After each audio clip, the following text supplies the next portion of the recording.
ಹೆಸರು ಮತ್ತು ಆತನ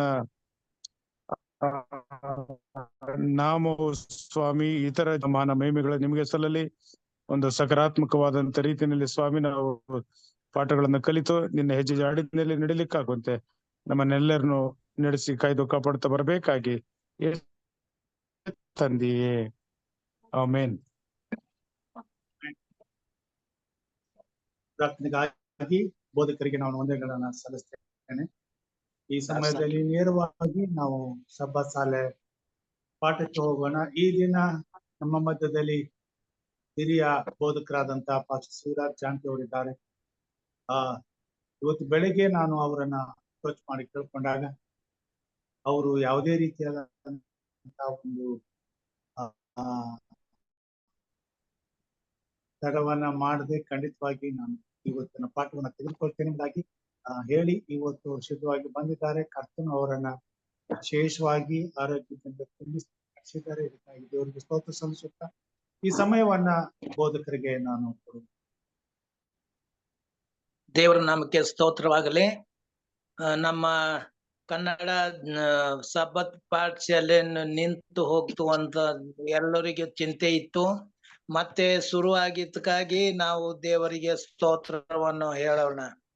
ಪ್ರಿಯರೇ, ಇದು 4ನೇ ತ್ರೈಮಾಸಿಕದ 1ನೇ ಪಾಠದ ನಮ್ಗೆ ಬುಧವಾರದ ಜುಲೈ 3 ನಾವು ನೋಡ್ತೇವೆ ಯೇಸುವಿನ ದೀಕ್ಷಾ ಸ್ನಾನ ಎಂಬುದಾಗಿ. ಕೂಡಿ ಬಂದಿರತಕ್ಕಂತ ನಮ್ಮ ದೈವ ಜನರಿಗೆಲ್ಲರೂ ನಾನು ನಮಸ್ಕಾರ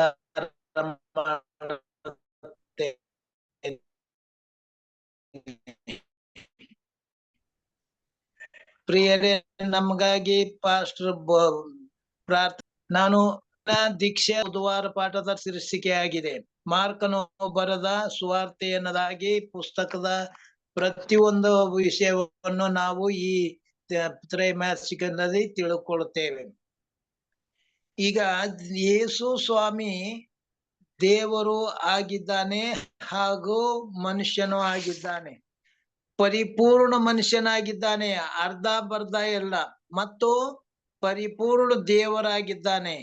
ಯಾವ ಸ್ಥಳದಲ್ಲಿ ದೇವರ ಕ್ರಿಯೆಗಳ ಮೂಲಕವಾಗಿ ಮಾಡಬೇಕೋ ಅದು ಮಾಡ್ತಾನೆ. ಯಾವ ಸಂದರ್ಭದಲ್ಲಿ ತಾನೇ ಮನುಷ್ಯನಾಗಿದ್ದು ಏನ್ ಮಾಡ್ಬೇಕಾಗಿತ್ತೋ ಅದನ್ನ ಮಾಡ್ತಾನೆ ಸ್ವಾಮಿ. ಆದ್ರೆ ದೇವರು ಆಗಿರುವ ಕ್ರಿಸ್ತನು ಯಾಕೆ ದೀಕ್ಷಾ ಸ್ನಾನ ತಗೊಳ್ಬೇಕು? ನಮ್ಗಂತೂ ದೀಕ್ಷಾ ಸ್ನಾನ ತಕೊಂಡ್ರೆ ನಡೀತೆ. ಆದ್ರೆ ಯೇಸು ಸ್ವಾಮಿ ಯಾಕೆ ದೀಕ್ಷಾ ಸ್ನಾನ ತಗೋಬೇಕು? ಇದು ಬಹಳ ಪ್ರಾಮುಖ್ಯವಾದಂತ ವಿಷಯ. ನಾವು ದೇವರು ನಮಗ ಉಂಟು ಮಾಡಿದಂತ ಹೊತ್ತಿನಲ್ಲಿ ನಾವು ಪಾಪರಹಿತವಾಗಿ ಆದಮ ಹವ್ವಳನ್ನ ಉಂಟು ಮಾಡಿದ್ರು. ಪಾಪದ ಪ್ರಯುಕ್ತವಾಗಿ ದೇವರ ಮಗನ ಬಿರುದನ್ನು ಕಳಕೊಂಡಾಗಿದ್ದಾನೆ. ಪಾಪದ ಪ್ರಯುಕ್ತ ಮನುಷ್ಯನು ಮತ್ತೆ ಆ ಅಧಿಕಾರವನ್ನು ದೇವರು ನಮಗೆ ದಯಪಾಲಿಸುವುದಕ್ಕೋಸ್ಕರವಾಗಿ ಮನುಷ್ಯನಾಗಿ ಬಂದು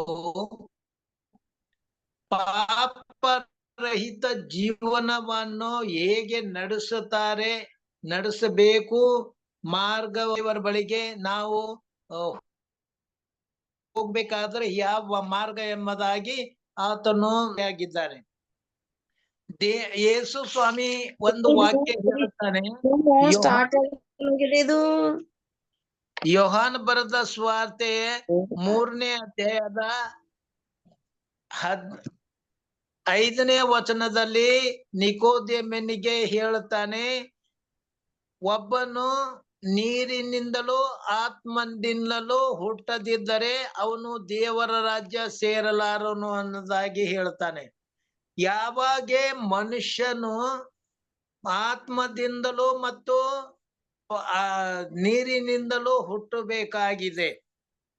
ಯೇಸು ಸ್ವಾಮಿ ಪರಿಪೂರ್ಣ ಮನುಷ್ಯನಾಗಿದ್ದು ನಮಗಾಗಿ ಆತನು ದೀಕ್ಷಾ ಸ್ನಾನವನ್ನು ಪಡೆದುಕೊಂಡಿದ್ದಾನೆ. ನಮ್ಗೆ ಮಾದರಿ ತೋರಿಸುವುದಕ್ಕಾಗಿ ಆತನು ದೀಕ್ಷೆ ಸ್ನಾನ ಮಾಡಿಕೊಂಡಿದ್ದಾನೆ. ಆತನು ಪೇತ್ರ 2ನೇ 21-22 ವಚನದಲ್ಲಿ ಆತನ ಹೆಜ್ಜೆ ಜಾಡಿನಲ್ಲಿ ನಾವು ನಡಿಬೇಕು ಅಂತ ನಮಗೆ ಕರೆದಿದ್ದವನಾಗಿದ್ದಾನೆ. ಆತನು ನಮ್ಮ ಹಾಗೆ ಶೋಷಣೆಗೆ ಗುರಿಯಾದನು, ನಮ್ಮ ಹಾಗೆ ಆತನು ಜೀವಿಸಿದನು, ನಮ್ಮ ಹಾಗೆ ಆತನು ಬಳಲಿದನು, ಆದರೆ ನಮ್ಮ ಹಾಗೆ ಆತನು ಪಾಪ ಮಾಡಲಿಲ್ಲ ಎಂಬುದಾಗಿ ನೋಡ್ತೇವೆ. ಪಾಪರಹಿತ ಜೀವಿತ ಬಹಳ ಮುಖ್ಯ ಎನ್ನುವುದಾಗಿ ಮಾದರಿಯನ್ನು ತೋರಿಸಿ ಹೋಗಿದ್ದಾನೆ.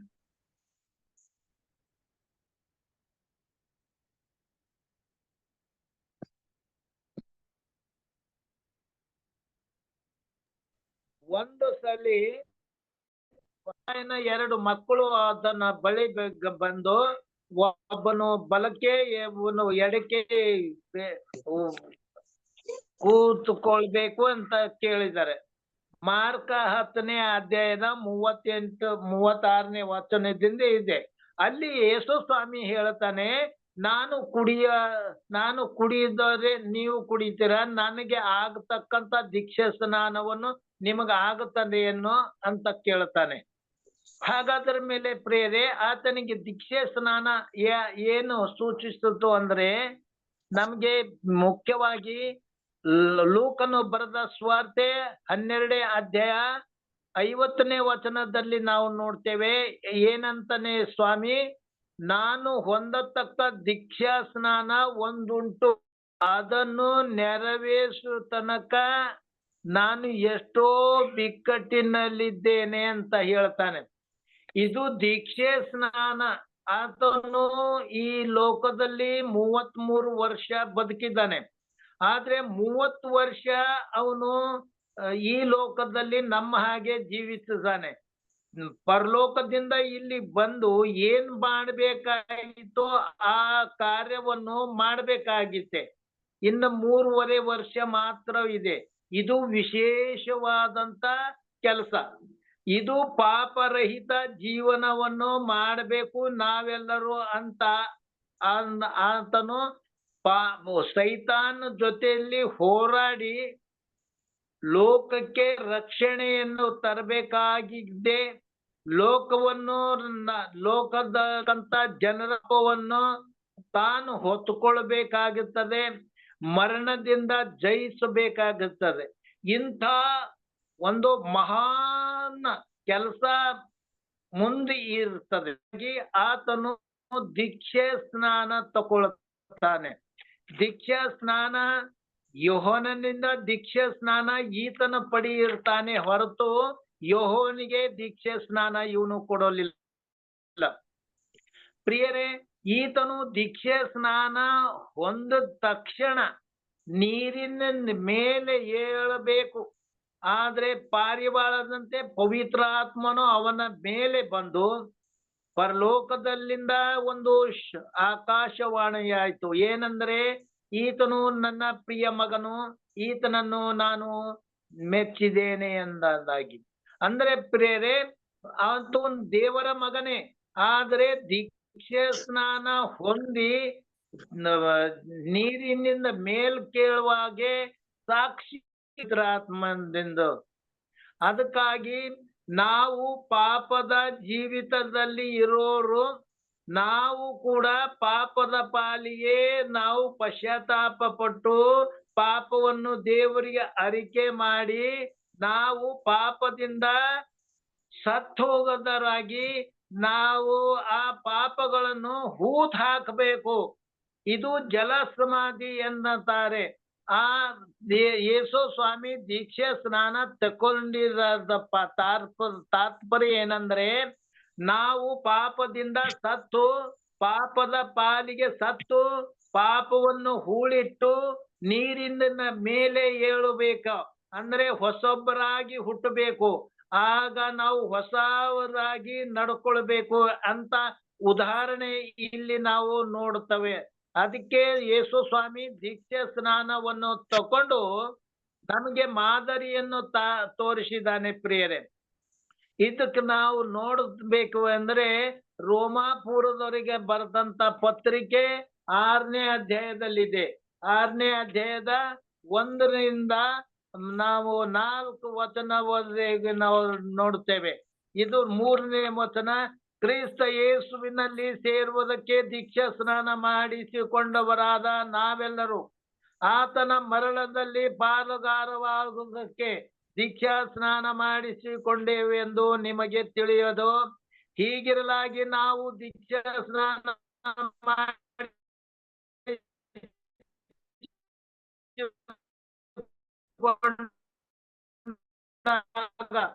ಆತನ ಮರಣದಲ್ಲಿ ಪಾಲುಗಾರರಾದ್ದರಿಂದ ಕ್ರಿಸ್ತನು ಜೀವಿತನಾಗಿ ಎಬ್ಬಿಸಲ್ಪಟ್ಟಂತೆ ನಾವು ಕೂಡ ಜೀವದಿಂದ ಎದ್ದು ಹೊಸಬರಾಗಿ ನಡ್ಕೊಳ್ಳಬೇಕು ಎಂಬುದಾಗಿ ನೋಡುತ್ತೇವೆ.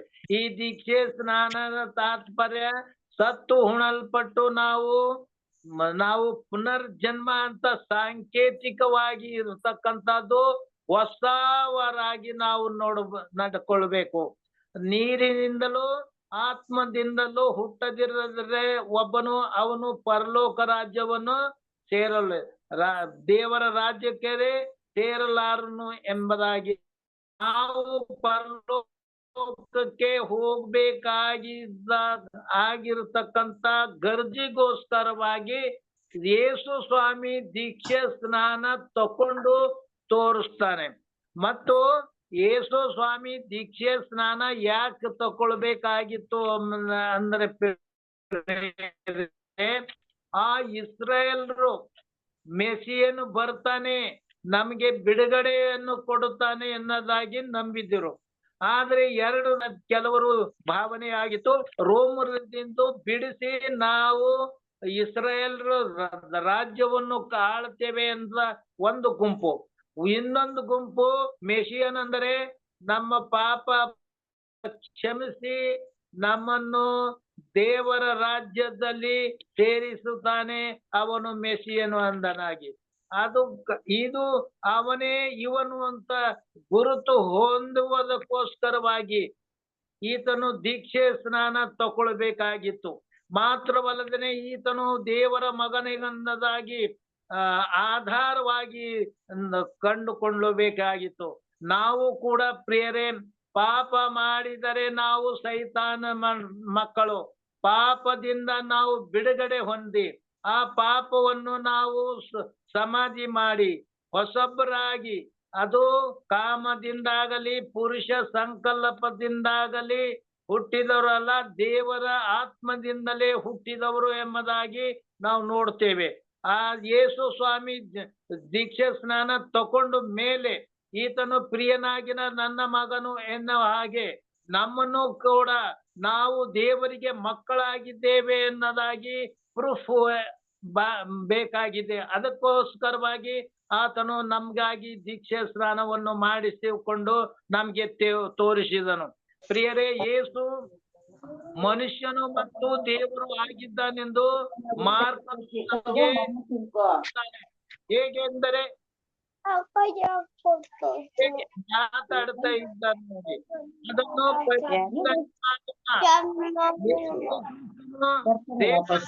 ಆರಿಸಲ್ಪಟ್ಟ ರಕ್ಷಕನು ಬಟ್ಟೆ ಎಲ್ಲ ಐತಿಲ್ವಾ ಯಾರ್ ಮಾಡಿದಂತ ಗೊತ್ತಾಗಿಲ್ಲ. ನಾನೇ ಮಾಡ್ಬೇಕಾಗಿತ್ತದ, ನಮ್ಗೆ ಹಾಗೆಲ್ಲ ಹೋಗ್ಯದದು, ಜೂಮೇ ಓಪನ್ ಆಗಲ್ ಹೋಗ್ಯದ. ಹೌದಾ? ಮಾರ್ಕನು ಹೇಳುತ್ತಾನೆ ರಕ್ಷಕನು ಎಂಬುದಾಗಿ ತಿಳಿಸ್ಬೇಕಾಗಿದೆ ಈ ದೀಕ್ಷಾ ಸ್ನಾನದಿಂದ.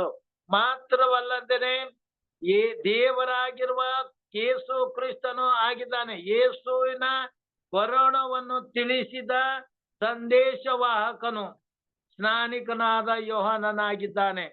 ಆತನು ಯೋಹಾನಿಗಿಂತ ಶಕ್ತನಾಗಿದ್ದಾನೆ. ಯಾರು? ಯೇಸು.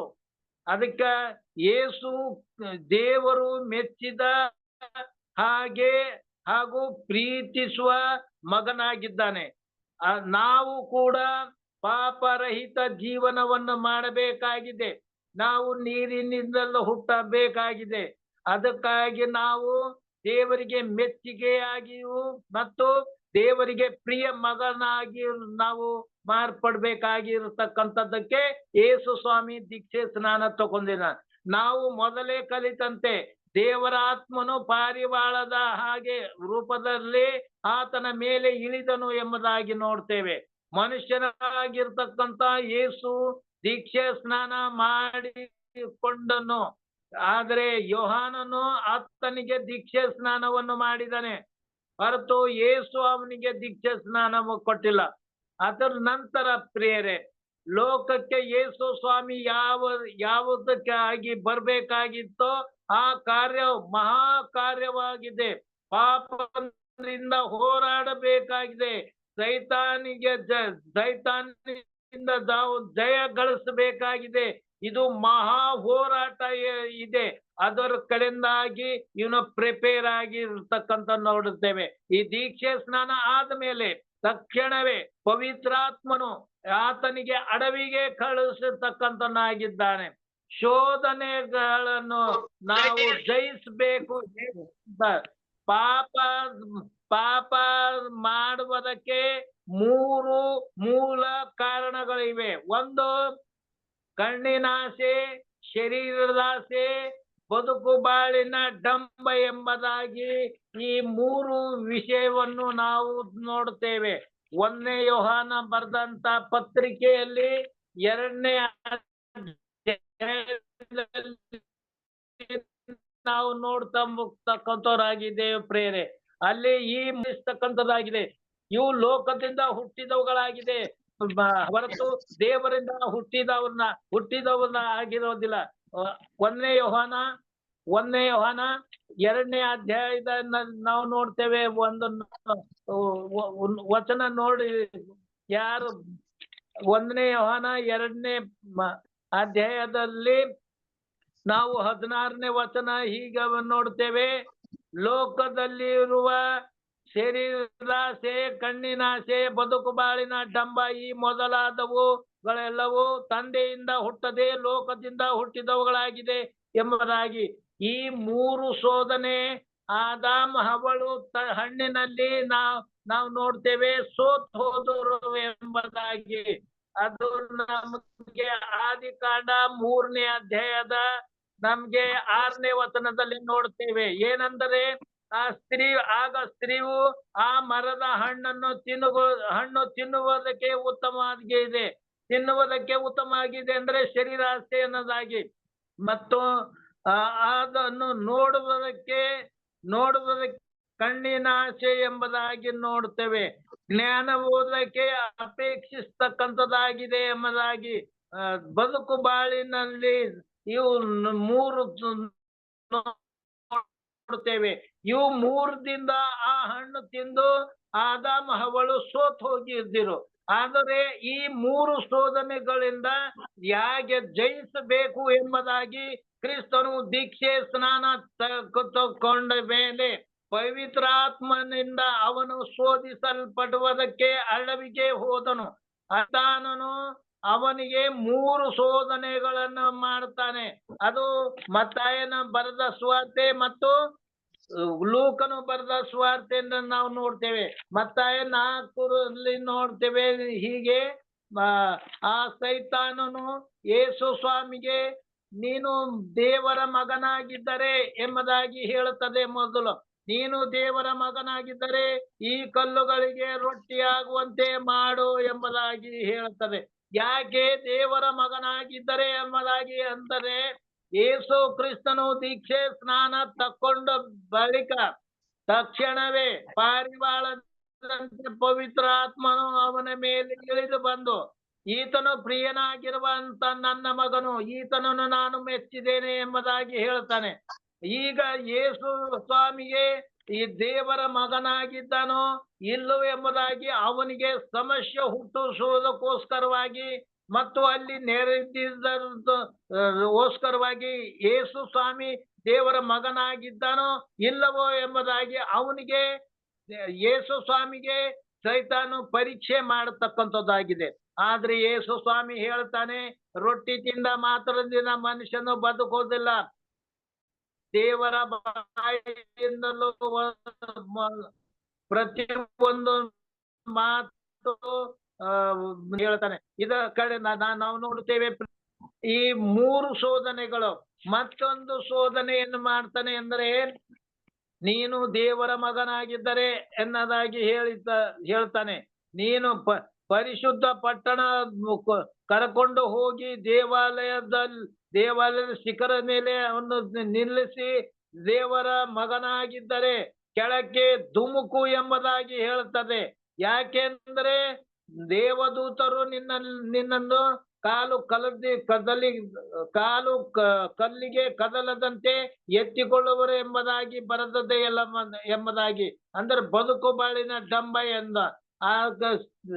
ಯೇಸು ಸ್ವಾಮಿ ಹೇಳ್ತಾನೆ, ನಿನ್ನ ಕರ್ತನಾಗಿರ್ತಕ್ಕಂಥ ದೇವರು ಪರೀಕ್ಷಿಸಬಾರದು ಎಂಬುದಾಗಿ ಬರೆದಿರಲಿಲ್ಲ ಎಂಬುದಾಗಿ ಹೇಳ್ತಾನೆ. ಮತ್ತೊಂದು ಶೋಧನೆ, ಬೆಟ್ಟದ ಮೇಲೆ ಹೋಗಿ ನೀನು ಅದು ಕಲ್ಲಿಗೆ ತಗಲಂತೆ ಅಂತ ನೋಡ್ತೇವೆ. ಮತ್ತು ಇನ್ನೊಂದು ಸಾರಿ ಬೆಟ್ಟದ ಮೇಲೆ ಹೋಗಿ ಎಲ್ಲಾ ಈ ಲೋಕದ ಎಲ್ಲಾ ರಾಜ್ಯದ ವೈಭವಗಳನ್ನು ತೋರಿಸಿ, ನನಗೆ ಕೊಡಲ್ಪಟ್ಟಿದೆ, ನನಗೆ ಇಷ್ಟ ಬಂದರಿಗೆ ಇದನ್ನು ಕೊಡುತ್ತೇನೆ, ನನಗೆ ಅಡ್ಡ ಬಿದ್ದು ನಮಸ್ಕರಿಸು ಎಂಬುದಾಗಿ ಹೇಳ್ತದೆ. ಆದರೆ ಯೇಸು ಸ್ವಾಮಿ ಹೇಳ್ತಾನೆ, ಪ್ರಿಯರೇ, ಎಲೇ ಸೈತಾನನೇ, ನನಗೆ ಯಾಕೆ ನೀನು ಪರೀಕ್ಷಿಸಿದ್ದು, ಹೊಂಟು ಹೋಗುವೆ ಎಂಬುದಾಗಿ. ಈ 3 ಶೋಧನೆಗಳನ್ನು ಪಾಪದ ಮೂಲವಾಗಿರ್ತಕ್ಕಂಥ ಶರೀರದ ಆಸೆ, ಬದುಕು ಬಾಳಿನ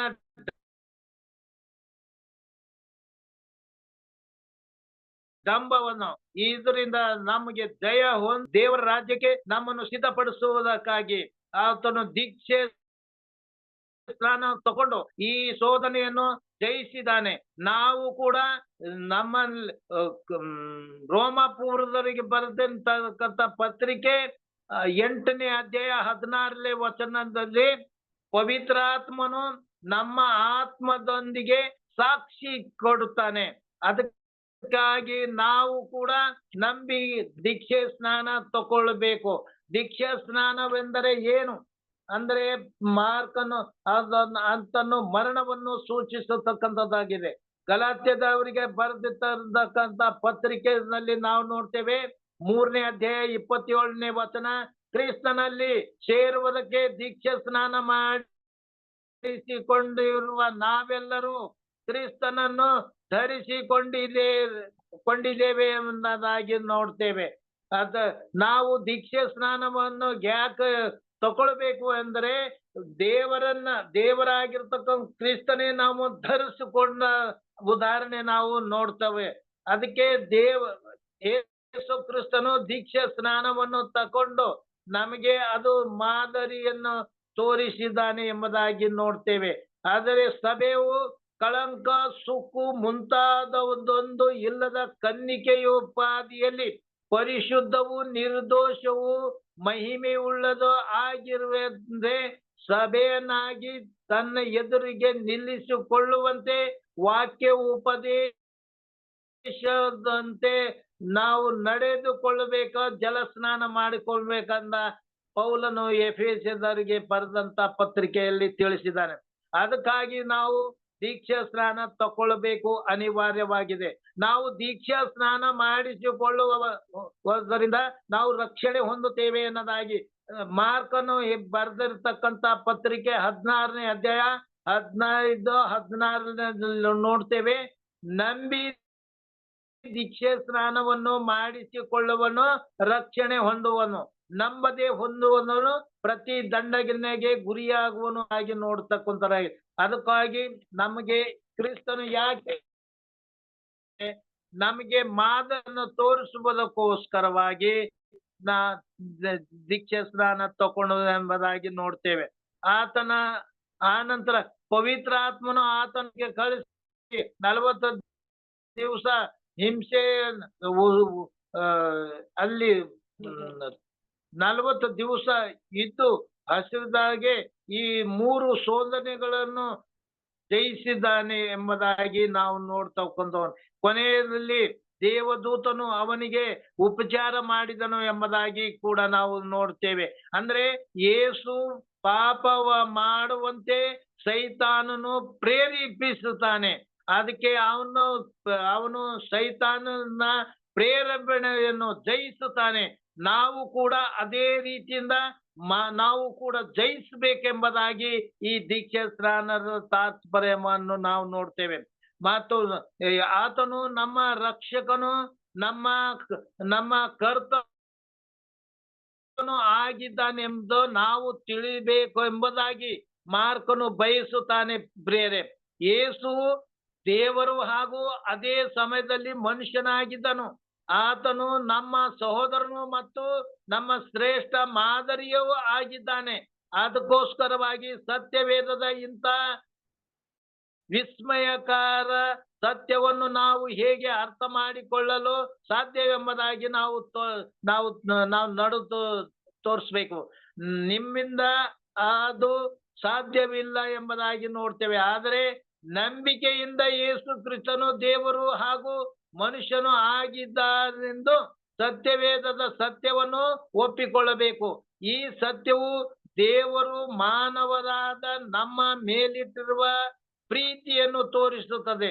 ಯೇಸು ಸ್ವಾಮಿ ನಮ್ಗೆ ಇದು ಮಾದರಿಯಾಗಿ ತೋರಿಸಿದ್ದಾನೆ ಎಂಬುದಾಗಿ ನೋಡುತ್ತೇವೆ. ಪ್ರಿಯರೇ, ಯೇಸು ಸ್ವಾಮಿ ನಮಗಾಗಿ ದೀಕ್ಷೆ ಸ್ನಾನವನ್ನು ತಕೊಂಡು ನಮ್ಮ ಶೋಧನೆಗಳನ್ನ ಎಲ್ಲ ಜಯಿಸಿ ನಮ್ಮನಿಗೆ ಪರಲೋಕದ ಮಾರ್ಗವನ್ನು ತೋರಿಸಿದ್ದಾನೆ. ನಾನೇ ಮಾರ್ಗವು, ನಾನೇ ಸತ್ಯವು, ನಾನೇ ಜೀವವು ಎನ್ನದಾಗಿ ಹೇಳಿದ್ದಾನೆ. ನಾವು ಎಷ್ಟೋ ಜನರು ದೀಕ್ಷೆ ಸ್ನಾನ ಹೊಂದಿಲ್ಲೋ, ಅವರಿಗೆ ದೀಕ್ಷೆ ಸ್ನಾನ ಹೊಂದುವುದಕ್ಕೆ ನಾವು ಅವರಿಗೆ ವಾಕ್ಯವನ್ನು ತಿಳಿಸ್ಬೇಕು.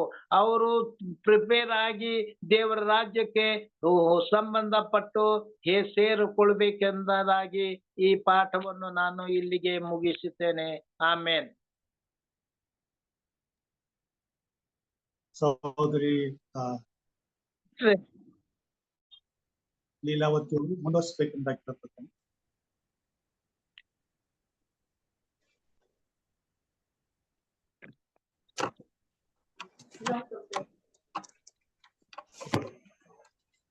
ಹಿರಿಯ ಬೋಧಕರು ಪಾಸ್ಟರ್ ಶಿವರಾಜ್ ಜಾಂತಿ ಅವರು ಅತ್ಯುತ್ತಮವಾಗಿ ಈ ಪಾಠವನ್ನ ಈ ದಿನ ನಡೆಸಿಕೊಟ್ಟಿದ್ದಾರೆ.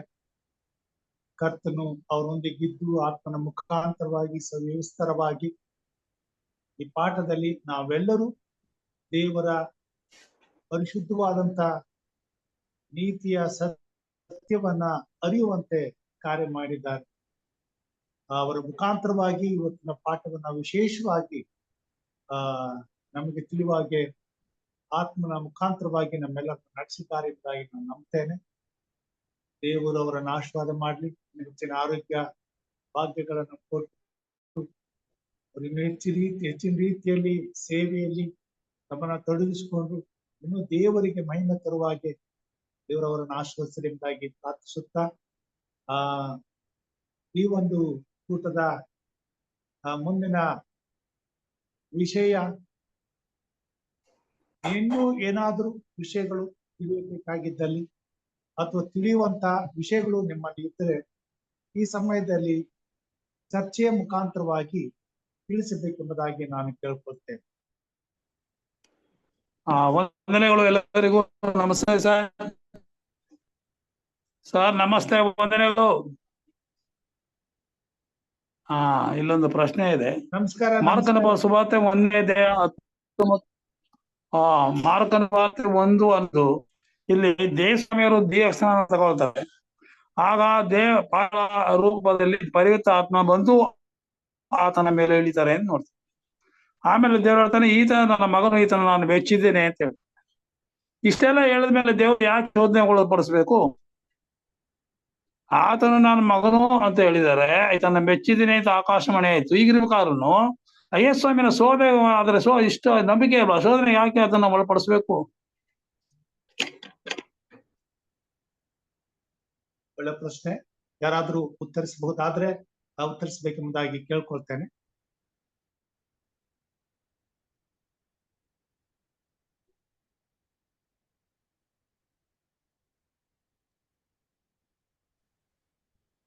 ನಮ್ಮ ಹಿರಿಯರಾದಂತ ವಿಜಯ್ ಕುಮಾರ್ ಸರ್ ಅವರ ಪ್ರಶ್ನೆ, ದೇವರು ಹೇಳಿ.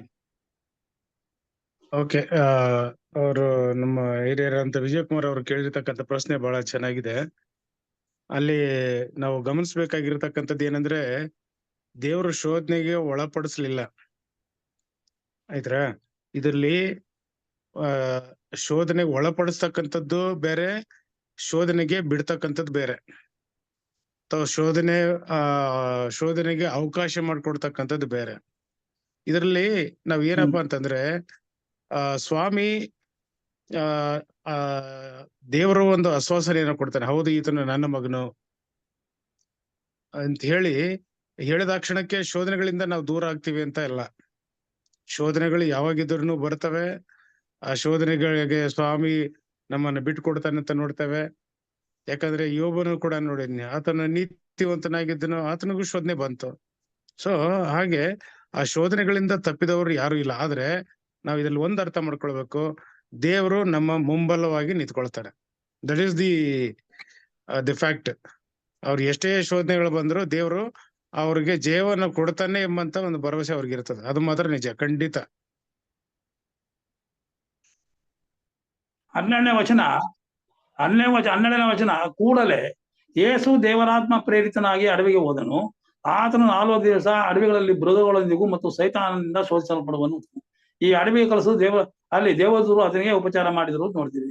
ಇಲ್ಲಿ ಕೂಡಲೇ ಕಳಿಸ್ತಾರೆ, ದೇವರಾತ್ಮನ ಪ್ರೇರಿತನಾಗಿ ಅವನು ಹೋಗ್ತಾನೆ ಅಡವಿಗೆ. ಅಲ್ಲಿ ದೇವರೇ ಅಪ್ಪಣೆ ಕೊಟ್ಟಂತ ಆಯ್ತಲ್ಲ ಸರ್? ನೋಡಿ, ದೇವರು ಅಪ್ಪಣೆ ಕೊಡೋದು ಬೇರೆ ಅಲ್ಲ ಸರ್, ಕೇಳಿಸ್ತಾ ಇದ್ವಿ. ಹೌದೌದು, ಅರ್ಥ ಐತ್ರಿ. ಈ ವಾಕ್ಯಕ್ಕೆ ಅರ್ಥ ಹೇಳಿ. ಈ ವಾಕ್ಯಕ್ಕೆ ಅರ್ಥ ಕೇಳಬೋ. 12ನೇ ವಚನ ಓದ್ತೀನಿ ಇನ್ನೂ ಸರಿ. ಆತನು 40 ದಿವಸ ಅಡವಿಯಲ್ಲಿ ಮೃಗಗಳಿಗೆ ಇದ್ದನು. ಅದು ಇನ್ನೊಂದು ವಚನ 12 ವರ್ಷ. ಕೂಡಲೇ ಯೇಸು ದೇವರಾತ್ಮ ಪ್ರೇರಿತನಾಗಿ, ನೋಡಿ ದೇವರಾತ್ಮ, ಅದು ಇನ್ಯಾರು ಅಲ್ಲ, ದೇವರ ಆತ್ಮ ಪ್ರೇರಿತನಾಗಿ ಅಡವಿಗೆ ಹೋದನು. ಬರೀ ಆತ್ಮ ಅಲ್ಲ, ದೇವರಾತ್ಮನ ಪ್ರೇರಿತ ಅಡವಿಗೆ ಹೋಗ್ತಾನೆ. ಖಂಡಿತ. ಯೇಸು ಕ್ರಿಸ್ತನ ಮೇಲೆ ನನ್ನ ಮಗನ ಮೇಲೆ ಏನಕ್ಕೆ ಇಲ್ವಾ? ನನ್ನ ಪ್ರಿಯನ ಮೇಲೆ ಯಾಕೆ ನಮ್ಗೆ ಶೋಧನೆ ಮಾಡ್ತಾರೆ? ನಾವು ಇಲ್ಲಿ ಮುಖ್ಯವಾಗಿ ಏನಂತ ನೋಡ್ತೇವೆ, ಪವಿತ್ರಾತ್ಮನಿಂದ ಈತನು ಪ್ರಿಯರಾಗಿರ ನನ್ನ ಮಗನು ನಾನು ಮೆಚ್ಚಿದ್ದೇನೆ ಎಂಬುದಾಗಿ ಹೇಳ್ತಾನೆ. ಮೆಚ್ಚಿದರ ಸಾಲೋದಿಲ್ಲ. ಆತನಲ್ಲಿ ನಾವು ಎಷ್ಟೇ ಶೋಧನೆ ಬಂದರೂ ಕೂಡ ನಾವು ಜಯಿಸಿ ಆತನ ಮೆಚ್ಚುಗೆಯನ್ನು ಪ್ರಕಟಪಡಿಸಬೇಕು ನಾವು. ಅದರ ಕಾರಣದಿಂದಾಗಿ ಪ್ರಕಟಣೆ 3ನೇ ಅಧ್ಯಾಯದ 19ನೇ ವಚನದಲ್ಲಿ ಹೇಳುತ್ತದೆ, ನಾನು ಯಾರನ್ನು ಪ್ರೀತಿಸುತ್ತೇನೋ ಅವರನ್ನು ಗದರಿಸುತ್ತೇನೆ ಮತ್ತು ಶಿಕ್ಷಿಸುತ್ತೇನೆ ಎಂಬುದಾಗಿ ಹೇಳಿದ್ದಾರೆ. ಆದ್ದರಿಂದ ನೀವು ಅಸಕ್ತರಾಗಿರು, ದೇವರ ಕಡೆಗೆ ತಿರುಗಿಕೊಳ್ಳು. ನಾವು ದೇವರ ಕಡೆಗೆ ನಾವು ದೇವರ ಮಕ್ಕಳಾಗಿದ್ದರೆ ನಮಗೆ ಶೋಧನೆ ಒಂದು ವೇಳೆ ಬಂದರೆ ಅದನ್ನು ಜಯಿಸಬೇಕೆನ್ನೋದಾಗಿ ಆತನು ಶೋಧನೆಗೆ ಒಳಗಾಗಿದ್ದಾನೆ ಎಂಬುದಾಗಿ ನೋಡ್ತೇವೆ. ಮತ್ತು ಇಬ್ರಿಯರ ಬರೆದಂತ ಪತ್ರಿಕೆ 12ನೇ ಅಧ್ಯಾಯದಲ್ಲಿ ನಾವು ನೋಡ್ತೇವೆ, ಯಾರನ್ನು ಶಿಕ್ಷಿಸನು ದೇವರು, ಯಾರನ್ನು ಒಬ್ಬ ತಂದೆ ತನ್ನ ಮಗನನ್ನು ಶಿಕ್ಷಿಸುವ ಹಾಗೆ ಈತನು ಶಿಕ್ಷಿಸುತ್ತಾನೆ ಎಂಬುದಾಗಿ ಕೂಡ ನಾವು ನೋಡ್ತೇವೆ. 12ನೇ ಅಧ್ಯಾಯ ಹಿಬ್ರು 8ನೇ ವಚನ, ಮಕ್ಕಳೆಲ್ಲರೂ ಹೊಂದುವ ಶಿಕ್ಷೆಯು ನಿಮಗುಂಟಾಗದಿದ್ದರೆ ನೀವು ಆಧಾರದಿಂದ ಹುಟ್ಟಿದವರೇ ಹೊರತು ಪುತ್ರರಲ್ಲ. ಇದು ಮಾತ್ರವಲ್ಲದೆ ನಮ್ಮನ್ನು ಶಿಕ್ಷಿಸಿದಂತ ಶರೀರ ಸಂಬಂಧವಾದ ತಂದೆಗಳನ್ನು ಸನ್ಮಾನಿಸುತ್ತೇವೆ ಅಷ್ಟೇ. ನಮ್ಮ ಆತ್ಮಗಳಿಗೆ ತಂದೆ ಆಗಿರುವ ಆತನಿಗೆ ನಾವು ಇನ್ನೂ ಹೆಚ್ಚಾಗಿ ಒಳಪಟ್ಟು ನಾವು ಜೀವಿಸಬೇಕಲ್ಲವೇ ಎಂಬುದಾಗಿ. ಅದರ ಕಡೆಯಿಂದಾಗಿ ನಾವು ಆತ್ಮಿಕ ದೇವರಿಗೆ ನಾವು ಮೆಚ್ಚಿಸುವುದಕ್ಕೋಸ್ಕರವಾಗಿ ಅದನ್ನೆಲ್ಲ ತಾಳ್ಬೇಕು. ದೇವರು ಶಿಕ್ಷೆ ಕೊಡುವುದಿಲ್ಲ, ಸೈತಾನನು ಅವಕಾಶವನ್ನು ಕೇಳಿದಾನೆ. ಮತ್ತ ಲೂಕನ ಬರೆದಂತ ಪತ್ರಿಕೆಯಲ್ಲಿ ನಾವು ನೋಡ್ತೇವೆ, ಆತನು ಅಪ್ಪಣೆಯನ್ನ ತೆಗೆದುಕೊಂಡಿದ್ದಾನೆ. ನಮ್ಮನ್ನು ಶೋಧನೆಗೆ ಒಳಗಾಗುವಂತೆ ಮಾಡ್ತಕ್ಕಂಥನಾಗಿದ್ದಾನೆ. 31ನೇ ವಚನ, ಸೀಮೋನನೇ ಸೀಮೋನನೇ, ನೋಡು, ಸೈತಾನನು ನಿಮ್ಮನ್ನು ಗೋಧಿಯಂತೆ ಒನೆಯಬೇಕೆಂದು ಅಪ್ಪಣೆ ಕೇಳಿಕೊಂಡನು ಎಂಬುದಾಗಿ. ಆಗ ಮತ್ತು ಮುಂದೆ ಹೊರಿಸಿ, ಆದರೆ ನಿನ್ನ ನಂಬಿಕೆ ಕುಂದಿ ಹೋಗಬಾರದೆಂದು ನಾನು ನಿನ್ನ ವಿಷಯದಲ್ಲಿ ದೇವರಿಗೆ ವಿಜ್ಞಾಪನೆ ಮಾಡಿಕೊಂಡೇನು ಎಂಬುದಾಗಿ. ಅದಕ್ಕಾಗಿ ನಾವು ಶೋಧನೆ ಜಯಿಸುವುದಕ್ಕೋಸ್ಕರವಾಗಿ, ಅದು ನಾವು ದೇವರಿಗೆ ಪ್ರಿಯರ ಮಕ್ಕಳಾಗಿರುವುದಕ್ಕೆ, ಇದು ಯೇಸು ಸ್ವಾಮಿ ತಕ್ಷಣವೇ ಪವಿತ್ರಾತ್ಮನಿಂದ ಅಡವಿಗೆ ಹೋದನು. ಸೈತಾನನು ಅಪ್ಪಣೆ ತೆಗೆದುಕೊಂಡನು. ಸೈತಾನನ ಶೋಧನೆಗೆ ಒಳಗಾದನು. ಆದರೆ ಸೈತಾನನಿಗೆ ಜಯವಾಗಿಲ್ಲ, ದೇವರಿಗೆ ಜಯವಾತು. ನಾವು ಕೂಡ ಎಷ್ಟೇ ಶೋಧನೆ ಬಂದರೂ ಕೂಡ ನಾವು ಜಯಿಸಬೇಕೆಂಬುದಾಗಿ ಅದು ನಮ್ಗೆ ಸಾಂಕೇತಿಕವಾಗಿ ಮತ್ತು ಉಪಮಾಲಂಕಾರವಾಗಿ ಇದೆ ಎಂಬುದಾಗಿ ನಾವು ನೋಡ್ತೇವೆ.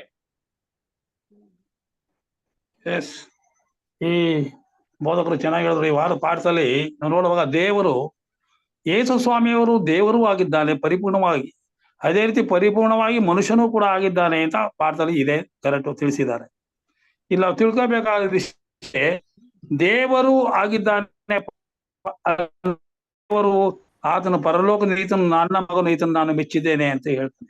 ಎರಡನೇದಾಗಿ, ಪರಿಪೂರ್ಣ ಮನುಷ್ಯನಾಗಿರುವಾಗ ದೇವರು ಅದೇ ಹೇಳ್ತಾನೆ, ಆತನಿಗೆ ಶೋಧನೆಗೆ ಒಳಪಡಿಸಿ ತದಾದ ನಂತರ ತನ್ನ ಮಗನಾಗಿ ಸ್ವೀಕರಿಸ್ತಾರೆ. ಇವತ್ತು ನಾವು ದೇವಸ್ಥಾನ ತಕೊಂಡು ಮಾತ್ರ ಸಾಲದು, ಶೋಧನೆಗಳನ್ನು ಜಯಿಸುವಂತ ಶಕ್ತಿ ನಮಗೂ ಇರಬೇಕು ಅನ್ನೋದನ್ನ ಬೋಧಕರು ಮಾದರಿಯಾಗಿ ತಿಳಿಸ್ಕೊಟ್ಟಿದ್ದಾರೆ. ಅವರಿಗೆ ವಂದನೆಗಳು. ಜೊತೆಗೆ ಇಲ್ಲಿ ಮನುಷ್ಯರಾದ ನಾವುಗಳಿಗೆ ಶೋಧನೆ ಬರುವ ಸಹಜ, ದೇವರಿಂದ ಮೆಚ್ಚುಗೆಯನ್ನು ಪಡ್ಕೊಂಡು ಅಲ್ವೇ? ಧನ್ಯವಾದ ನಿಮಗೆ, ಧನ್ಯವಾದ.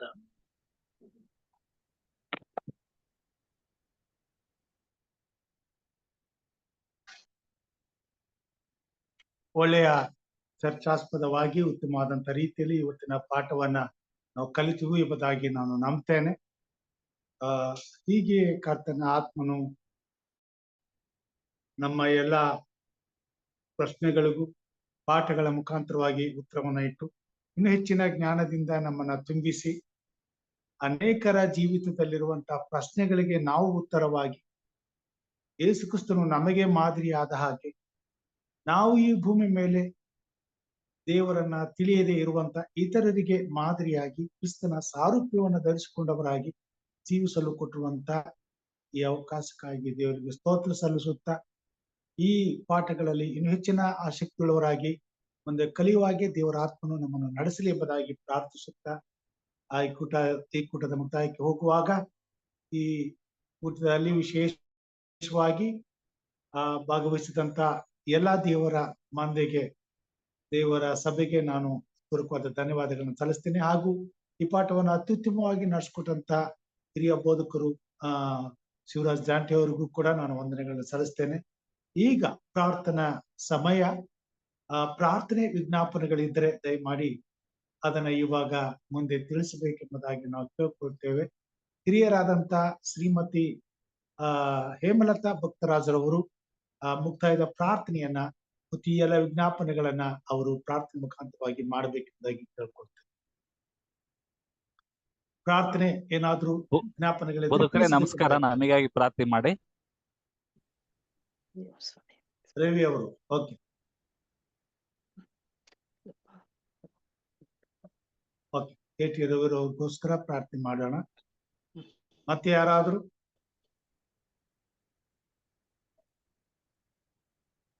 ಓಕೆ, ಹಿರಿಯರಾದಂತ ಹೇಮಲತಾ ಭಕ್ತರಾಜ್ ಅವರು ಇದ್ದೀರಾ? ಫಸ್ಟ್ ನಮಸ್ಕಾರ, ಕೇಳಿಸ್ತಾ ಇದೆಯಾ? ನಮಸ್ಕಾರ.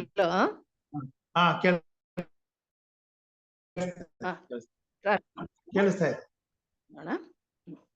ಕೃಪೆಯಲ್ಲಿ ಐಶ್ವರ್ಯವುಳ್ಳ ಸ್ವಾಮಿ, ನಿನ್ನ ಪಾದ ಸನ್ನಿಧಿಗೆ ನಮ್ಮೆಲ್ಲರನ್ನ ಮತ್ತೊಮ್ಮೆ ಕರೆತಂದಿದ್ದಕ್ಕಾಗಿ ನಿನಗೆ ಕೋಟಿ ಕೋಟಿ ಸ್ತೋತ್ರ ಕೃತಜ್ಞತೆಗಳನ್ನ ಸಲ್ಲಿಸ್ತೇವೆ ಸ್ವಾಮಿ. ಅಪ್ಪ, ಅನೇಕ ದಿನಗಳಿಂದ ಈ ಒಂದು ಕಾರ್ಯಕ್ರಮವು ನಿಂತು ಮತ್ತೆ ಆರಂಭವಾಗಿರುವಾಗ ಸ್ವಾಮಿ ಇದನ್ನು ನೀನು ಮುನ್ನಡೆಸಬೇಕು ಸ್ವಾಮಿ. ನಡೆಸುವಂತವರನ್ನು ನೀನು ಹೆಚ್ಚೆಚ್ಚಾಗಿ ನಿನ್ನ ಆತ್ಮನಿಂದ ಬಲಪಡಿಸಬೇಕು ಸ್ವಾಮಿ. ಅಪ್ಪ ತಂದೆಯಾದ ದೇವರೇ, ಈ ದಿನದ ಒಂದು ಪಾಠವನ್ನ ಉತ್ತಮ ರೀತಿಯಲ್ಲಿ ನಮಗೆ ತಿಳಿಸಿಕೊಟ್ಟಂತ ಇದರ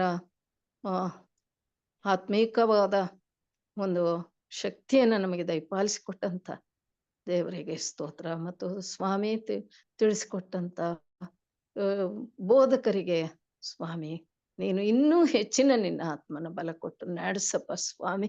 ತಂದೆಯಾದ ದೇವರೇ, ಹೌದಪ್ಪ ಯೇಸು ಸ್ವಾಮಿ ಈ ಲೋಕಕ್ಕೆ ಬಂದು ಶೋಧನೆಗೆ ಒಳಗಾಗಬೇಕಾಗಿದ್ದರೆ ಆತನು ದೇವರಾತ್ಮನೇ ಆತನನ್ನ ಈ ಲೋಕದಲ್ಲಿ ಶೋಧನೆಗೆ ಒಳಗಾಗದಂತೆ ತಡೆದು ಸ್ವಾಮಿ ನಮಗೆ ಕ್ರಿಸ್ತನು ಮಾದರಿಯಾಗಿದ್ದು ಶೋಧನೆ ಬಂದಾಗ ಪಾಪ ಮಾಡದಂತೆ ನಮ್ಮನ್ನ ತಡೆಯುವ ಶಕ್ತಿಯನ್ನ ಯಾವ ರೀತಿಯಲ್ಲಿ ಪಡ್ಕೊಳ್ಬೇಕೆಂಬುದನ್ನ ಈ ದಿವಸದ ಪಾಠದಲ್ಲಿ ನೀನು ಕಳಿಸ್ಕೊಟ್ಟಿದ್ದೆ. ಅದೇ ರೀತಿಯಲ್ಲಿ ಪರಲೋಕದಲ್ಲಿ ಪಾಪ ಮಾಡಲು ಸಾಧ್ಯ ಇಲ್ಲ ಎಂಬುದನ್ನ ಸ್ವಾಮಿ ಈ ಲೋಕದಲ್ಲಿ ಇದ್ದಾಗ ಮಾನವನಾಗಿದ್ದಾಗ ಪಾಪ ಶೋಧನೆಯನ್ನು ಪಾಪ ಮಾಡದೆ ಎದುರಿಸಿದಂಥ ನಮ್ಮ ರಕ್ಷಕನು ಎಂಬುದನ್ನ ಈ ಒಂದು ಪಾಠದ ಮೂಲಕ ನೀನು ನಮಗೆ ತಿಳಿಸಿಕೊಟ್ಟಿದ್ದಕ್ಕಾಗಿ ಕೋಟಿ ಕೋಟಿ ಸ್ತೋತ್ರ ಕೃತಜ್ಞತೆಗಳಪ್ಪ ಸ್ವಾಮಿ. ತಂದೆಯಾದ ದೇವರೇ, ಈ ಒಂದು ಪಾಠಗಳನ್ನ ಸ್ವಾಮಿ ನೀನು ನಮಗೆ ಅನುಗ್ರಹಿಸುತ್ತಾ ಬರ್ತಿರುವುದಕ್ಕಾಗಿ ಕೋಟಿ ವಂದನೆಗಳನ್ನ ಸಲ್ಲಿಸುತ್ತಾ ಅಪ್ಪ ಸ್ವಾಮಿ ಕೂಡಿ ಬಂದಂತ ಪ್ರತಿ ಒಂದೊಂದು ಆತ್ಮಗಳನ್ನ ಇನ್ನೂ ಹೆಚ್ಚೆಚ್ಚಾಗಿ ನೀನು ಬಲಪಡಿಸು ಸ್ವಾಮಿ. ನಿನ್ನ ವಾಕ್ಯದ ಆಳವನ್ನ ಅರಿತುಕೊಳ್ಳುವ ಶಕ್ತಿಯನ್ನ ಕೊಡು ಸ್ವಾಮಿ.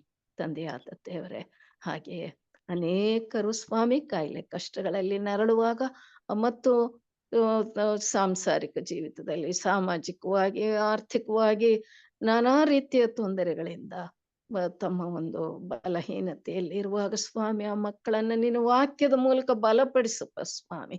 ಆ ಮಕ್ಕಳು ಸ್ವಾಮಿ ಪ್ರಾರ್ಥನೆಯ ಮೂಲಕ ಎಲ್ಲವನ್ನ ಪಡ್ಕೊಳ್ಳುವ ಶಕ್ತಿಯನ್ನ ಕೊಡು ಸ್ವಾಮಿ. ತಂದೆಯಾದ ದೇವರೇ, ಸಹೋದರ ರವಿಯವರಿಗೋಸ್ಕರ ನಿನ್ನ ಮುಂದೆ ಮೊರೆ ಇಡ್ತೇನಪ್ಪ ಸ್ವಾಮಿ. ಅನೇಕ ದಿನಗಳಿಂದ ಆ ಮಗನ ಒಂದು ಮೊರೆ ಸ್ವಾಮಿ ನಿನ್ನ ಸನ್ನಿಧಿಯಲ್ಲಿದೆ ಸ್ವಾಮಿ. ತಕ್ಕ ಸಮಯದಲ್ಲಿ ನೀನು ಉತ್ತರಿಸು ಸ್ವಾಮಿ. ಅಪ್ಪ ತಂದೆಯಾದ ದೇವರೇ, ಆ ಮಗನ ಕಷ್ಟಗಳನ್ನ ನೀನು ಪಾರು ಮಾಡು. ಆ ಮಗನು ಯಥಾರ್ಥವಾಗಿ ಪ್ರಾರ್ಥನೆಯ ಮೂಲಕವೇ ಎಲ್ಲವನ್ನ ಜಯಿಸುವ ಶಕ್ತಿಯನ್ನ ನೀನು ಆ ಮಗನಿಗೆ ದಯಪಾಲಿಸು. ಇದೇ ರೀತಿಯಲ್ಲಿ ಕೂಡಿ ಬಂದಂತ ಎಲ್ಲ ಸಹೋದರರಲ್ಲಿ ಸಹೋದರಿಯರಲ್ಲಿ ಸ್ವಾಮಿ ಯಾವ ರೀತಿಯ ಕುಂದು ಕೊರತೆಗಳಿವೆಯೋ ಎಲ್ಲ ಕೊರತೆಗಳನ್ನ ನೀವು ಹರಿಸು ಸ್ವಾಮಿ. ಸಂತೋಷದಿಂದ ಮತ್ತು ನೆಮ್ಮದಿಯಿಂದ ನಿನ್ನ ವಾಕ್ಯವನ್ನ ಕೇಳಲಿಕ್ಕಾಗುವಂತೆ ಎಲ್ಲರನ್ನ ಪ್ರೇರೇಪಿಸು. ಇನ್ನೂ ಹೆಚ್ಚು ಜನರನ್ನ ಈ ಒಂದು ಬಂಧನದಲ್ಲಿ ಸೇರಿಸು ಸ್ವಾಮಿ. ಈ ಒಂದು ಅಂತ್ಯಕಾಲದಲ್ಲಿ ನಿನ್ನ ಸುವಾರ್ತೆಯು ಸಾರಲ್ಪಡಬೇಕಾಗಿದೆ. ಹೊಸ ಹೊಸ ವಿಷಯಗಳನ್ನ ನಿನ್ನ ವಾಕ್ಯದ ಮೂಲಕ ತಿಳಿಯಬೇಕಾಗಿದೆ ಸ್ವಾಮಿ. ನುರಿತಂತ ಬೋಧಕರು ತಿಳಿಸ್ತಿರುವಂತ ವಾಕ್ಯಗಳ ಮೂಲಕ ನಮ್ಮೆಲ್ಲರನ್ನ ನೀನು ಎಚ್ಚರಿಸಿ ನಡೆಸಿ ಕಾಪಾಡು ಸ್ವಾಮಿ. ಈ ಕಾರ್ಯಕ್ರಮವನ್ನ ರೂಪಿಸಿ ಅದನ್ನ ನಡೆಸ್ತಿರುವಂತ ನಿನ್ನ ಮಗನನ್ನು ಮತ್ತು ಸಹಾಯಕರನ್ನು ನೀನು ಆಶೀರ್ವದಿಸು ಸ್ವಾಮಿ. ಮತ್ತೊಮ್ಮೆ ತಂದೆಯೇ, ಈ ಕಾರ್ಯಕ್ರಮವು ಯಶಸ್ವಿಯಾಗಿ ಮುಂದುವರಿಯುವ ಹಾಗೆ ನಿನ್ನ ಕೃಪಾಶೀರ್ವಾದ ನೀಡಿ ನಾಳೆ ಎಲ್ಲರೂ ಮತ್ತೊಮ್ಮೆ ನಿನ್ನ ಸನ್ನಿಧಿಯಲ್ಲಿ ಸೇರುವಂತ ಕೃಪೆ ಮಾಡಬೇಕಾಗಿ ಅದರ ಮೂಲಕ ನೀನು ಮಹಿಮೆ ಹೊಂದಬೇಕಾಗಿ ನಿನ್ನ ಪವಿತ್ರ ನಾಮದಲ್ಲಿ ಅತ್ಯಂತ ವಿನಯದಿಂದ ಬೇಡ್ತೇನೆ ಸ್ವಾಮಿ ಯೇಸುವೆ. ಆಮೇನ್. ಆಮೇನ್. ಪರಲೋಕದ ಪ್ರಾರ್ಥನೆ ಮಾಡ್ಕೊಳ್ಳೋಣ. ನಂತರ ಬೋಧಕರಂತ ಎಸ್ ಟಿ ಸಾಲ್ಮನ್ ಆಶೀರ್ವಾದವನ್ನ ಕೊಡಬೇಕೆಂಬುದಾಗಿ ಕೇಳ್ಕೊಳ್ತೇನೆ. ಪರಲೋಕದಲ್ಲಿರುವ ನಮ್ಮ ತಂದೆ, ನಿನ್ನ ನಾಮವು ಪರಿಶುದ್ಧವೆಂದು ಎಣಿಸಲ್ಪಡಲಿ, ನಿನ್ನ ರಾಜ್ಯವು ಬರಲಿ, ನಿನ್ನ ಚಿತ್ತವು ಪರಲೋಕದಲ್ಲಿ ನೆರವೇರುವ ಪ್ರಕಾರ ಭೂಲೋಕದಲ್ಲಿಯೂ ನೆರವೇರಲಿ. ನಮ್ಮ ಅನುದಿನದ ಆಹಾರವನ್ನು ಈ ಹೊತ್ತು ನಮಗೆ ದಯಪಾಲಿಸಿಕೊಡು. ನಮಗೆ ತಪ್ಪು ಮಾಡಿದವರನ್ನು ನಾವು ಕ್ಷಮಿಸಿದಂತೆ ನಮ್ಮ ತಪ್ಪುಗಳನ್ನು ಕ್ಷಮಿಸು. ನಮ್ಮನ್ನು ಶೋಧನೆಯೊಳಗೆ ಸೇರಿಸದೆ ಕೇಡಿನಿಂದ ತಪ್ಪಿಸು. ಯಾಕೆಂದರೆ ರಾಜ್ಯವು ಬಲವು ಮಹಿಮೆಯು ಸದಾಕಾಲ ನಿನ್ನದೇ ಸ್ವಾಮಿ. ಆಮೇನ್.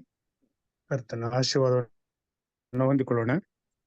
ಈಗ ನಮ್ಮ ಕರ್ತನಾದ ಯೇಸು ಕ್ರಿಸ್ತನ ಕೃಪೆಯು, ತಂದೆಯಾದ ದೇವರ ಪ್ರೀತಿಯು, ಪವಿತ್ರಾತ್ಮನ ಅನ್ಯೋನ್ಯತೆ, ಐಕ್ಯತೆ, ಶಾಂತಿ, ಸಮಾಧಾನಗಳು ಈ ಜೂಮ್ ಮಾಧ್ಯಮದಲ್ಲಿ ನಿನ್ನ ವಾಕ್ಯವನ್ನ ಕೇಳಲು ಬಂದಿರುವಂತ ಪ್ರತಿಯೊಬ್ಬ ನಿನ್ನ ಮಕ್ಕಳ ಮೇಲೆಯೂ ಹಾಗೂ ಸ್ವಾಮಿಯಿಂದ ವಾಕ್ಯವನ್ನ ಹಂಚಿಕೊಟ್ಟಂತಾರೆ ಹಿರಿಯ ಬೋಧಕರಾದಂತ ಪಾಸ್ಟರ್ ಶಿವರಾಜ್ ಜಾಂಟಿ ಅವರ ಮೇಲೆಯೂ ಹಾಗೂ ನಿರೂಪಿಸುವಂತವರ ಮೇಲೆಯೂ ಹಾಗೂ ಆಯೋಜಿಸ್ತಕ್ಕಂಥವರ ಮೇಲೆಯೂ ನಮ್ಮೆಲ್ಲರ ಮೇಲೆಯೂ ನಿನ್ನ ವಿಶೇಷವಾದಂತಹ ಆಶೀರ್ವಾದ ಇಂದು ಎಂದೆಂದು ನಿತ್ಯ ನಿರಂತರಕ್ಕೂ ನಮ್ಮ ಮೇಲೆ ನೆಲೆಯಾಗಲಿ ಸ್ವಾಮಿ. ಆಮೆನ್. ಆಮೆನ್. ಆಮೆನ್. ಉತ್ತಮವಾದ ರೀತಿಯಲ್ಲಿ ಇಂದಿನ ಕಾರ್ಯಕ್ರಮವನ್ನ ಸುಲಲಿತವಾಗಿ ದೇವರ ಕೃಪೆಯಿಂದ ನಡೆಸುವ ಹಾಗೆ ಎಲ್ಲರ ಸಹಕಾರಕ್ಕಾಗಿ ನಾನು ವಂದನೆಗಳನ್ನ ಸಲ್ಲಿಸ್ತೇನೆ. ಹೀಗೆ ಕರ್ತನು ಅನುದಿನವೂ ನಮ್ಮನ್ನ ತನ್ನ ಈ ಉನ್ನತವಾದಂತ ಕೃಪಾಶ್ರಯಕ್ಕೆ ತಂದು ಕಲಿಯುವಂತ ಪಾಠಗಳನ್ನ ಈ ಕಾರ್ಯಕ್ರಮ ಮುಖಾಂತರವಾಗಿ ಒಟ್ಟಾಗಿ ಕುಳಿತು 1 ಗಂಟೆಗಳ ಕಾಲ ಹೆಚ್ಚಿನ ದೇವರ ವಾಕ್ಯದ ಮರ್ಮವನ್ನ ಕುಟುಂಬವಾಗಿ ತಿಳಿದು ಭವಿಷ್ಯದಲ್ಲಿ ಮಕ್ಕಳನ್ನ ಉತ್ತಮವಾದಂತಹ ದೇವರ ರಾಜ್ಯದ ಪ್ರಜೆಗಳನ್ನಾಗಿ ನಿರ್ಮಿಸಲು ಕೊಟ್ಟಿರುವಂತಹ ಅವಕಾಶವನ್ನ ನಾವೆಲ್ಲರೂ ಉಪಯೋಗಿಸಿಕೊಳ್ಳಬೇಕೆಂಬುದಾಗಿ ನಾನು ವಿಜ್ಞಾಪಿಸಿಕೊಳ್ತೇನೆ.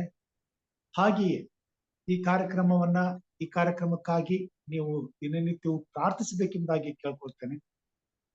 ಈ ಕಾರ್ಯಕ್ರಮವು ದೇವರ ಕೃಪೆಯಿಂದ ಕರ್ನಾಟಕದ ಎಲ್ಲ ಸಭೆಯಲ್ಲಿರ್ತಕ್ಕಂಥ ದೇವರ ಸಭಿಕರ ಮನೆಯ ಕುಟುಂಬದಲ್ಲಿ ಪ್ರತಿಯೊಂದು ಮನೆಯಲ್ಲಿಯೂ ಈ ಕಾರ್ಯಕ್ರಮವು ಕಾರ್ಯರೂಪಕ್ಕೆ ಬರಬೇಕು. ಪ್ರತಿಯೊಂದು ಕುಟುಂಬವು ಈ ಸಮಯವನ್ನು ಉಪಯೋಗಿಸಿಕೊಳ್ಳಬೇಕು. ಇದರ ಮುಖಾಂತರವಾಗಿ ಪ್ರತಿಯೊಂದು ಕುಟುಂಬದಲ್ಲಿಯೂ ಕೊನೆ ಪಕ್ಷ ಒಬ್ಬರಾದರೂ ದೇವರ ವಾಕ್ಯವನ್ನ ಸಾರುವಂತ ಶಕ್ತಿನ ಪಡ್ಕೊಳ್ಬೇಕು. ಈ ಕೊನೆ ಕಾಲದಲ್ಲಿ ದೇವರ ರಾಜ್ಯ ಸಂಪೂರ್ಣವಾಗಿ ದೇವರು ಬೇಗನೆ ಬರ್ಬೇಕಾದ್ರೆ, ಈ ಸುವಾರ್ತೆ ಸಾರಲ್ಪಟ್ಟು ಬರ್ಬೇಕಾದ್ರೆ ಅಂತ ಒಂದು ಉನ್ನತವಾದಂತ ಮಹತ್ಕಾರ್ಯ ಈ ಭೂಮಿ ಮೇಲೆ ನಡೀಬೇಕು. ಅದು ಸಬ್ಬತ್ ಸಾಲ ಪಾಠದ ಮುಖಾಂತರವಾಗಿ ಮಾತ್ರ. ಇದನ್ನ ಯಾವ ವಿಶ್ವವಿದ್ಯಾಲಯವೂ ನಮ್ಗೆ ಒದಗಿಸ್ಕೊಡೋದಿಲ್ಲ. ಯಾವುದೇ ರೀತಿಯಲ್ಲಿ ನಾವು ಆ ರೀತಿ ತರಬೇತಿ ಹೊಂದಕ್ಕೆ ಸಾಧ್ಯವಿಲ್ಲ. ದೇವರು ಉನ್ನತವಾದ ಆಶೀರ್ವಾದವನ್ನ ನಮ್ಮ ಮನೆಯ ಬಾಗಿಲಿಗೆ ನಮ್ಮ ಕೈಗೆ ಕೊಟ್ಟಿದ್ದಾನೆ. ಇದನ್ನ ನಾವೆಲ್ಲರೂ ಉಪಯೋಗಿಸ್ಕೊಳ್ಳೋಣ ಮತ್ತು ಉಪಯೋಗಿಸ್ಕೊಳ್ಳುವಂತೆ ನಮ್ಮ ನೆರೆಹೊರೆಯ ನಮ್ಮ ಜೊತೆ ಸ್ನೇಹಿತರನ್ನ, ನಮ್ಮ ಕುಟುಂಬದವ್ರನ್ನ ಪ್ರೇರೇಪಿಸೋಣ. ಅವರಿಗೆ ನಾವು ಮಾದರಿಯಾಗಿರೋಣ ಮತ್ತು ದೇವರ ಯೋಜನೆ ಪರಿಪೂರ್ಣವಾಗುವಲ್ಲಿ ನಾವೆಲ್ಲರೂ ಸಹಕರಿಸೋಣ. ಈ ಕಾರ್ಯಕ್ರಮದಲ್ಲಿ ಮುಂದೆ ನವೆಂಬರ್ ತಿಂಗಳಲ್ಲಿ ದೇವರ ಚಿತ್ತವಾದ್ರೆ ನನ್ನ ಒಂದು ಆಶೆ ಈ ಸಬ್ಬತ್ ಶಾಲೆಯ ಎಲ್ಲ ವಿಶ್ವಾಸಿಗಳನ್ನ, ಅಂದ್ರೆ ಇದರಲ್ಲಿ ಆಸಕ್ತಿ ಉಳ್ಳವಂತ ಎಲ್ಲವರನ್ನ ಒಂದು ಕಡೆ ಒಟ್ಟುಗೂಡಿಸಿ 3 ದಿವಸ, ಶುಕ್ರವಾರ, ಶನಿವಾರ, ಭಾನುವಾರ 3 ದಿವಸ ಒಂದು ಸಮಾವೇಶ ಭಕ್ತಿಕೂಟವನ್ನ ಒಂದು ಸ್ಥಳದಲ್ಲಿ ಎಲ್ರಿಗೂ ಸೂಕ್ತವಾಗುವಂತ ಒಂದು ಸ್ಥಳದಲ್ಲಿ ಇದನ್ನ ಮಾಡಬೇಕಿರ್ತಕ್ಕಂಥದ್ದು ನನ್ನ ಆಸೆ ಇದೆ. ಅದಕ್ಕೋಸ್ಕರ ನೀವು ಪ್ರಾರ್ಥಿಸ್ಬೇಕೆಂದ ಕೇಳ್ಕೊಳ್ತೀನಿ. ಹೀಗೆ ವರ್ಷದಿಂದ ವರ್ಷಕ್ಕೆ ನಾವು ಹೆಚ್ಚಿನ ರೀತಿಯಲ್ಲಿ ಈ ಕಾರ್ಯಕ್ರಮವನ್ನ ಜನರ ಹತ್ತಿರ ತೆಗೆದುಕೊಂಡು ಹೋಗುವುದಕ್ಕೂ ಮತ್ತು ಆಸಕ್ತಿಯನ್ನ ತರುವುದಕ್ಕೂ, ಆಸಕ್ತಿಯಿಂದ ದೇವರ ವಾಕ್ಯವನ್ನ ಕಲಿಯುವುದಕ್ಕೂ ಇನ್ನಷ್ಟು ಶಕ್ತಿಯನ್ನ ಈ ಕಾರ್ಯಕ್ರಮವನ್ನ ಮುಖಾಂತರವಾಗಿ ತುಂಬಬೇಕೆಂಬುದು ನನ್ನ ಒಂದು ಆಶೆ ಆಗಿದೆ. ಅದಕ್ಕಾಗಿ ನೀವೆಲ್ಲರೂ ಪ್ರಾರ್ಥಿಸಬೇಕೆಂಬುದಾಗಿ ಕೇಳ್ಕೊಳ್ತೇನೆ. ನಾಳೆ ಬೆಳಗ್ಗೆ ಎಚ್ಚರವಾಗಿದ್ದು ಪ್ರಾರ್ಥಿಸಿ ಕಾರ್ಯಕ್ರಮ 5 ಗಂಟೆಗೆ ಪ್ರಾರಂಭ ಆಗ್ತದೆ. ಅದನ್ನ ನಾನು ಈಗಾಗಲೇ ನಮಗೆ ಲಿಂಕ್ ಕಳಿಸಿದ್ದೀನಿ ಮತ್ತು ಕೂಡ ಇವತ್ತು ಎಲ್ಲರೂ ಕಳಿಸ್ಕೊಡ್ತೇನೆ. ಸಾಧ್ಯವಾದವು ಎಷ್ಟೋ ಹಿರಿಯರು ಆ ಸಮಯದಲ್ಲಿ ಬಂದು ಬಹಳ ಅದ್ಭುತಕರವಾಗಿ ಆಶ್ಚರ್ಯಕರವಾಗಿ ಪ್ರಾರ್ಥನೆ ಮಾಡ್ತಾರೆ. ಅದು ಬಹಳ ಉನ್ನತವಾದಂತ ಸಮಯ. ಆ ಸಮಯದಲ್ಲಿ ತಾವು ಕೂಡ ಭಾಗಿ